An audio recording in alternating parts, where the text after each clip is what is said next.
আসেন বাবাজি আসেন, দেখেন দাড়িগুলো পেকে গেছে। আহা জান্নাতি মানুষ, দাড়ি পাকলে যেন আল্লাহ বলে ওনার দোয়াগুলো কবুল করে।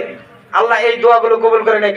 আমাদের পাগড়ি পরিয়ে দিচ্ছেন আমাদের আজকের মাহফিলের প্রধান বক্তা এবং আমাদের মাদ্রাসা হুজুর আমার বন্ধুবর জাকিরুল ইসলাম পাগড়ি পরাচ্ছেন। আপনারা মনোযোগ সহকারে শুনবেন ইনশাআল্লাহ।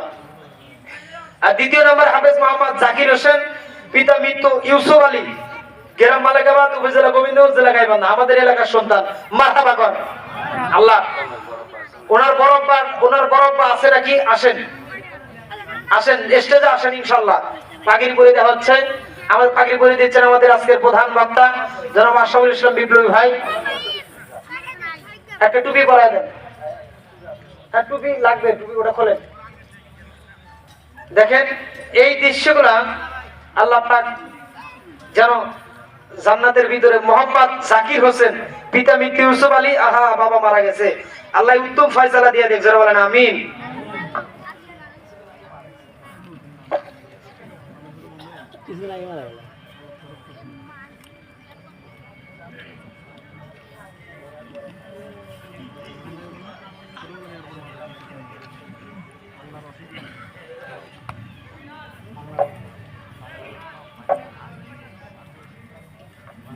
দেখেন যে এই যে দুইজন ছাত্র হাফেজ হয়েছে, আল্লাহর কত অশেষ রহমত, যারা 30টা পারা কোরআন বুকে সিনায় ধারণ করেছে।